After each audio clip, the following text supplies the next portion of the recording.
So let's talk quickly about coplanar surfaces and how that can kind of be a pain when you're working with Boolean meshes. So what I'm going to do is go ahead and select a cube 3D, drag it out of my document here. Let's go ahead and choose matte cap gray. Well, I'm going to. You can choose whatever material you'd like. And we're going to go ahead and hit make polymesh 3D and go to subtool and open that up.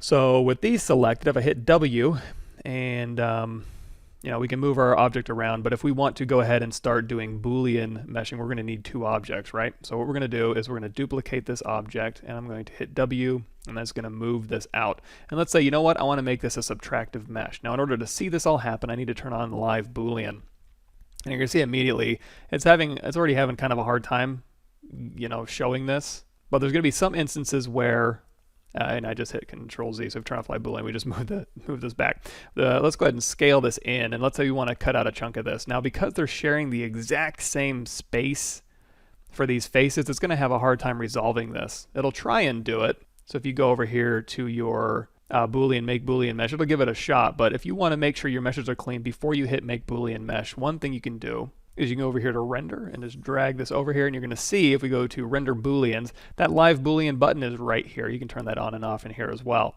However, there's also a show coplanar. So if you do that, it's going to go ahead and highlight any surfaces that are going to maybe cause problems a little bit while you're doing your Boolean operations and before you hit make Boolean as well. So in order to fix this, all you need to do is take this cube here, I'm going to hit W, and then we're just going to uniformly scale it up. And you're going to see as we scale this up or scale it down, it's only when those faces share exactly the same space is where you're going to have a coplanar option.